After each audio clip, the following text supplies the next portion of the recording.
संपूर्ण स्वास्थ्य के लिए आयुर्वेद में ऋषियों ने जिन विधाओं का वर्णन किया है, उन सब विधाओं के विषय में हम चर्चा करते हुए जो स्वस्थ व्रत है, यानी कि हम रोगी ही ना हो, इसके लिए हमको क्या उपाय करना चाहिए, इस विषय में हम चर्चा कर रहे थे।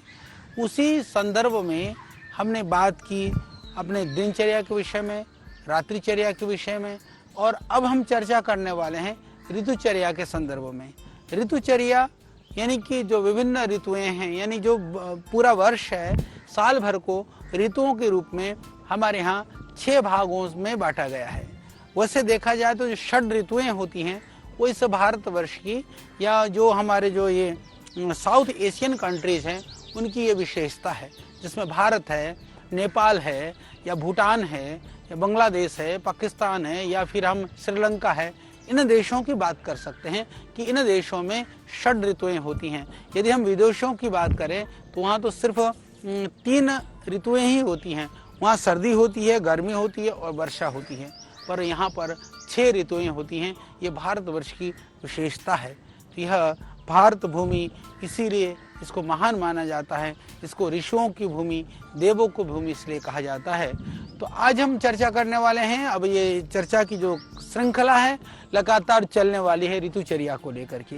विभिन्न ऋतुओं में हमें क्या आचरण करना चाहिए, क्या आहार लेना चाहिए, क्या विहार करनी चाहिए और क्या हमको सावधानियां रखनी चाहिए, बहुत ध्यान से सुनिएगा, क्योंकि 6 ऋतुएं ही हर वर्ष आएंगी। उन ऋतुओं के हिसाब से यदि हम व्यवहार करेंगे हमको उससे पूरा लाभ होगा, हमारा स्वस्थ रहेगा शरीर, रहेगा निरोग शरीर, हम विविध तरह के रोगों को ठीक कर पाएंगे, विविध तरह के व्याधियों से बच पाएंगे। ये बहुत ही ज़रूरी है। तो इसीलिए हमारे शरीर पर खान पान के अलावा एक तो जो प्रभाव पड़ता है, जैसा हमने खाया है उसका प्रभाव शरीर पर पड़ता है। दूसरा प्रभाव पड़ता है जैसे हमारी दिनचर्या है, जैसे हम कैसे जागें, कैसे सोएं, वो हमने आपसे चर्चा की है। तो तीसरा प्रभाव पड़ता है ऋतुओं का, किस तरह का बाहर का वातावरण है, किस तरह का जल है, वायु है, सर्दी है, गर्मी है, उसके हिसाब से भी हमारे शरीर में दोष की वृद्धि होती है, दोष का क्षरण भी होता है। यानी हमारे शरीर पर खान पान के अलावा यदि कोई प्रभाव डालता है तो वो ऋतुओं के द्वारा या जलवायु के द्वारा प्रभाव। और अलग अलग ऋतुओं में आप देखेंगे कोई ऋतु में कोई दोष बढ़ जाता है, कभी कोई ऋतु में कोई दोष शांत रहता है, दूसरी ऋतु में कोई दूसरा दोष बढ़ने लगता है, फिर दूसरे वाले ऋतु में फिर वो शांत होने लगता है। तो यानी कि इस तरह से हम बात करें तो स्वस्थ रहने के लिए आदमी के स्वास्थ्य के लिए इन ऋतुओं का बहुत ही गहरा संबंध है। इसीलिए आयुर्वेद के अंदर, ये आयुर्वेद शास्त्र ही एक ऐसा शास्त्र है, किसी पैथी में संभवतः प्रकृति को लेकर के, पर्यावरण को लेकर के, उस पर्यावरण से होने वाले शरीर के प्रभाव को लेकर के इतने बृहद और विशद चर्चा संभवतः कहीं ही की गई हो। तो ये आयुर्वेद के अंदर किया गया है। लोगों को, बहुत कम लोगों को पता है, पर ये आयुर्वेद के अनेक ग्रंथों में, अनेक शास्त्रों में, अनेक स्थानों में उल्लेख किया गया है। उसको हम एक जगह पर संग्रहित करके सरल और सुगम और ग्राह्य रूप में आपको बताने का प्रयास कर रहे हैं। इसीलिए जरूर आप इसको ग्रहण करिए, इसके द्वारा आपको बहुत लाभ होगा। अपने परिवार में, अपने बच्चों में, अपने लोगों में भी इसका प्रचार करेंगे तो इससे आप आयुर्वेद में जो ऋतुओं के हिसाब से जो होने वाले दोषों की जो बात की गई है, वृद्धि की बात की गई है, प्रकोप की बात की गई है, प्रकोप की ही नहीं, उनके शांति के लिए उपाय भी बताए गए हैं। तो इन उपायों से आप बहुत सारे रोगों से बच सकते हैं। तो अलग अलग ऋतुओं के लिए अलग अलग प्रकार के खान पान, अलग अलग तरह के रहन सहन, और उसका रहन सहन मतलब जो आहार विहार है उसका उल्लेख किया है। और इतना ही नहीं, हमारे यहाँ क्योंकि देश का जो हिमालय श्रृंखला से लेकर समुद्र तक अलग अलग ऋतुओं में भी अलग अलग मौसम रहता है, अलग अलग यहाँ पर टेम्परेचर रहता है, अलग अलग स्थितियाँ रहती हैं, उसके लिए भी इस ऋतु के अनुसार, आहार विहार के अनुसार आप आहार अपनाने से बहुत तरह के रोगों से बच सकते हैं। इससे आपके स्वास्थ्य की रक्षा होती है। स्वास्थ्य की रक्षा होने से हम बहुत सारे रोगों से बच सकते हैं, क्योंकि हमारा प्रयोजन सिर्फ बीमार होने पर दवाई बताना हमारा प्रयोजन नहीं है। स्वस्थ से स्वास्थ्य रक्षणम, यह हमारा प्रयोजन है, ये आयुर्वेद का प्रयोजन है, ऋषियों का प्रयोजन है। इसीलिए हम बात कर रहे हैं कि आप रोगों से कैसे बच सकते हैं, रोग से बचने के क्या क्या उपाय हैं, रोग के कारण क्या क्या हैं। तो इसीलिए हम जैसे हम चर्चा कर रहे थे, भौगोलिक स्थिति के अनुसार मुख्य रूप से देखें तो दुनिया में 3 ही ऋतुएं होती हैं। मौसम गर्मी होती है, सर्दी होती है, वर्षा होती है। तो इसमें अनेक प्रकार के परिवर्तन आते हैं, परंतु ये 3 मौसम में 6 ऋतुएं में बांटा गया है। भारतवर्ष में ही 6 ऋतुएं होती हैं। मौसम तो 3 हैं, ऋतुएं 6 हैं, या आप ये कह सकते हैं कि भारत में 6 मौसम होती हैं, 3 मौसम नहीं होते हैं। तो ये ऋतुएं में जैसे आप गिन लीजिए, जिनको याद है मैं मेरे साथ साथ बोलिए। पहला जो ऋतु का नाम है क्या है? वसंत ऋतु। वसंत ऋतु। दूसरा, वसंत के बाद में कौन सा आता है? ग्रीष्म ऋतु। वसंत हुआ, ग्रीष्म हुआ, ग्रीष्म के बाद तीसरा कौन सा आता है? वर्षा ऋतु। वर्षा के बाद में चौथी कौन सी ऋतु है? शरद ऋतु। शरद ऋतु के बाद कौन सा आता है? 5वां हेमंत ऋतु। 5वां हेमंत के बाद छठा कौन सा आता है? शिशिर ऋतु। फिर हम दोबारा इसको गणना करें, वसंत, ग्रीष्म, वर्षा, शरद, हेमंत और शिशिर, ये 6 ऋतुएं हुई। तो याद कर लीजिएगा, सबको याद होना जरूरी है। और इन ऋतुओं क्या होते हैं? ये 6 ऋतुएं, यानी कि हर ऋतु 2-2 महीने की होती है। 2-2 महीने के लिए हम बात करते हैं चैत्र और वैशाख। इसमें वसंत ऋतु, जेठ और आषाढ़ में ग्रीष्म ऋतु, श्रावण और भादव में वर्षा ऋतु, अश्विन और कार्तिक में शरद ऋतु, मंगसिर और पूष में हेमंत ऋतु, माघ और फागुन में शिशिर ऋतु। इन ऋतुओं के आधार पर ही सूर्य की गति होती है। सूर्य की गति 2 प्रकार की होती है, उसको हम कहते हैं उत्तरायण और दक्षिणायन। ये ध्यान रख लीजिएगा, सूर्य की 2 गति, उत्तरायण और दक्षिणायन। आप शब्द देखेंगे उत्तर, फिर आयन, अयन, और दक्षिण और अयन।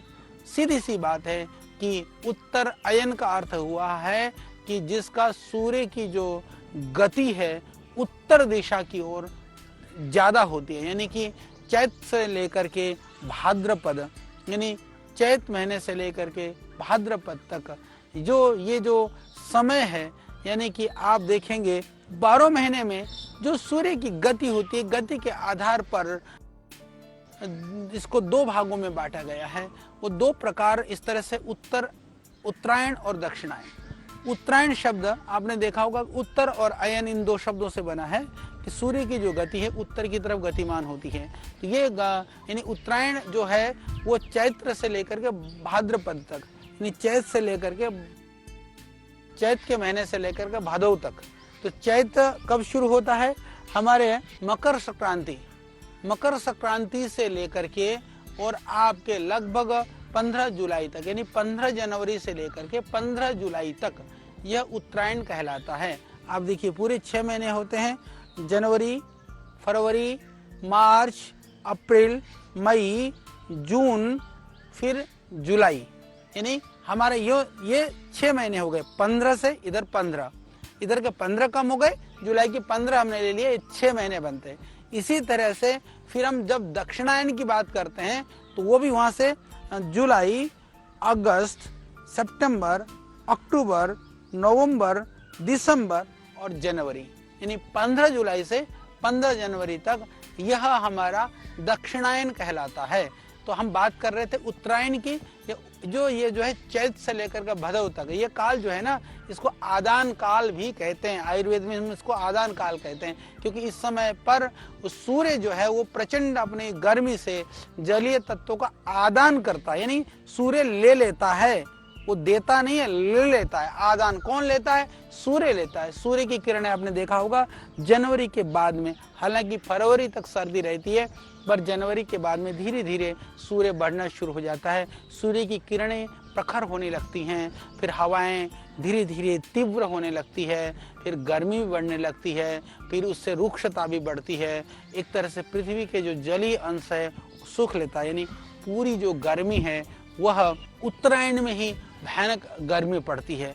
इसके अलावा इसका जो प्रभाव है वो मनुष्य जीवन पर भी, यानी मनुष्य के भी जो जलीय अंश है, जब धरती का जलीय अंश सूर्य सोख लेगा तो आदमी का भी सोख लेगा, तो वो मनुष्य को भी उसका जो प्रभाव है मनुष्य के शरीर पर पड़ता है, जड़ी बूटियों पर, वनौषधियों पर, सब पर पड़ता है। इससे क्या हो जाता है, शारीरिक थोड़ी कमी भी होने लगती है, व्यक्ति थोड़ी थकान, उस समय पर थोड़ा आलस्य, उस समय पर थोड़े से शरीर में प्रकोप इसका महसूस करने लगता है। तो इससे यदि अवधि में हम देखें षड ऋतु के अंदर के हिसाब से हम देखते हैं तो इसमें शिशिर, वसंत और ग्रीष्म ऋतु, शिशिर, वसंत और ग्रीष्म 3 ऋतु ही इसके अंतर्गत आती हैं। तो इन 3 ऋतुओं में सूर्य उत्तरायण होता है और इससे इसको आदान काल कहते हैं। फिर दोबारा आप इस चीज़ को समझ सकते हैं, आदान काल कब होता है, जब सूर्य उत्तरायण होता है और उस समय पर क्या होता है कि शरीर में और सारी वनस्पतियों में सूर्य के तेज की वजह से उस चीज़ को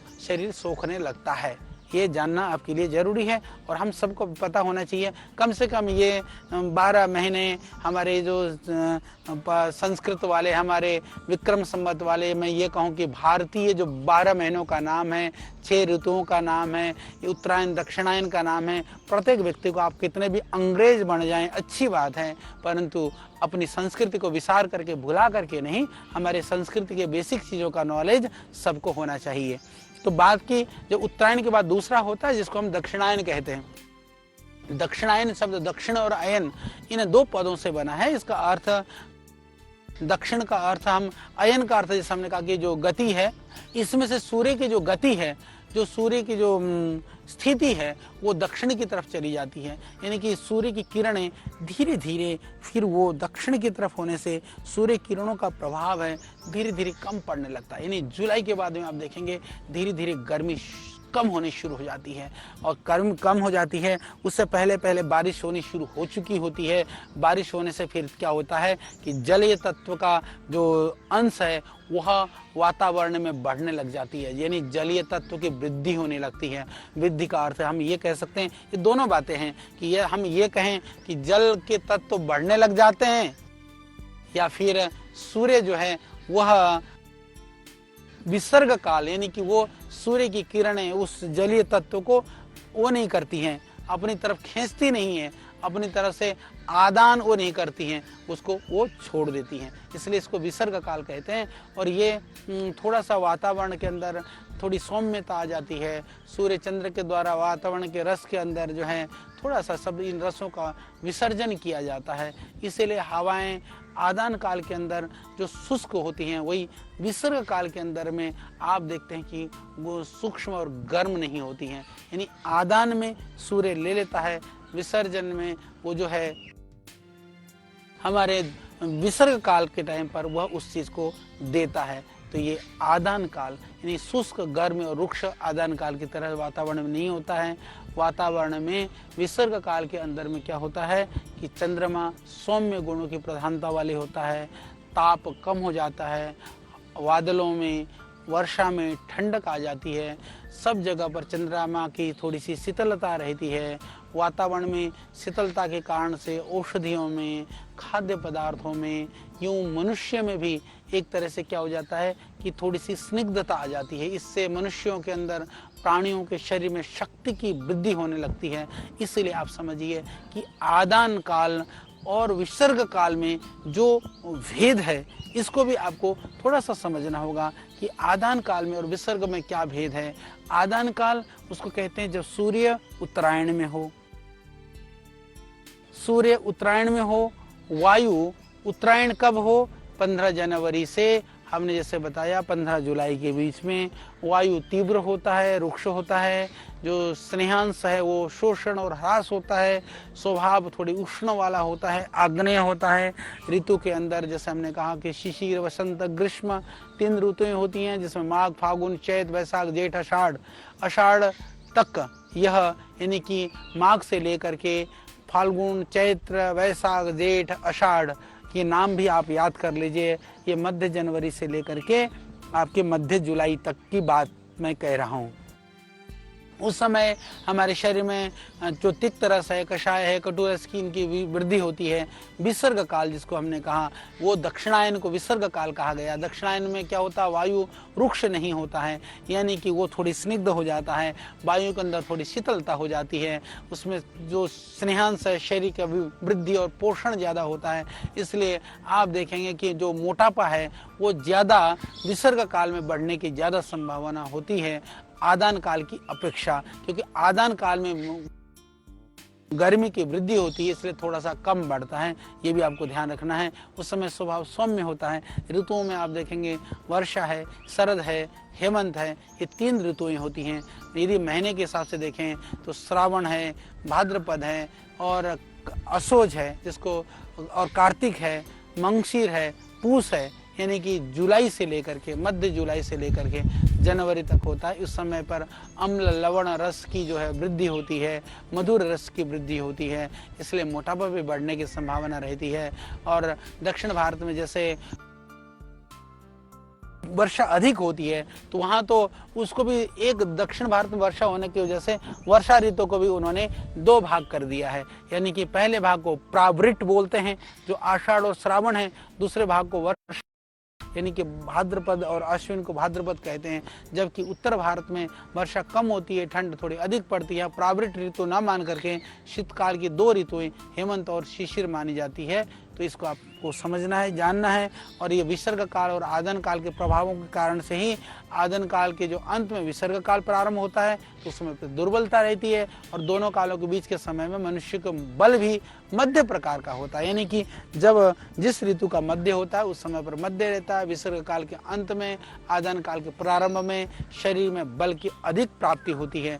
यानी कि जब विसर्ग काल कब हुआ, विसर्ग काल हुआ जब अंत हुआ, जब आपके नवंबर दिसंबर की बात है, उस समय पर शरीर में बल की प्राप्ति अधिक होती है।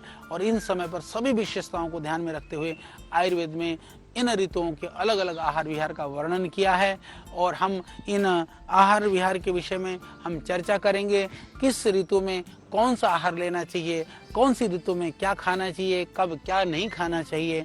तो ये हमारे ऋषियों ने, देखिए कितना बड़ा विज्ञान है। जब आयुर्वेद की बात आती है, जब हम इन चीज़ों को हमको पता चलता है, या जब हम इन जानकारियों को पढ़ते होते हैं, तब लगता है कि वास्तव में आयुर्वेद संपूर्ण विज्ञान है। इसीलिए हमने कहा संपूर्ण स्वास्थ्य का विज्ञान आयुर्वेद, इसीलिए हम संपूर्ण स्वास्थ्य की बात कर रहे हैं। तो आपने आज के दिन में, आज के कड़े में जरूर हमारे 6 ऋतुएं, 2 काल, ऋतुओं के महीने और हमारे जो हमारी परंपरा के 12 महीनों का नाम जरूर याद कर लिए होंगे। ये भी आपको जानना जरूरी है, आपके लिए ये भी काम की चीज़ें हैं, क्योंकि आगे हम इनके विषय में चर्चा करेंगे कि कौन से आहार, कौन सी ऋतु में कौन सा आहार लेना है, कौन सी ऋतु में क्या सावधानियां रखनी है, किस ऋतु में कैसे हमको व्यवहार करना है, जिससे कि हम आपको पूरे 12 महीने का जो आपके लिए आहार विहार है, 12 महीने के लिए जो हमको ध्यान रखना है, इस विषय में हम चर्चा करेंगे।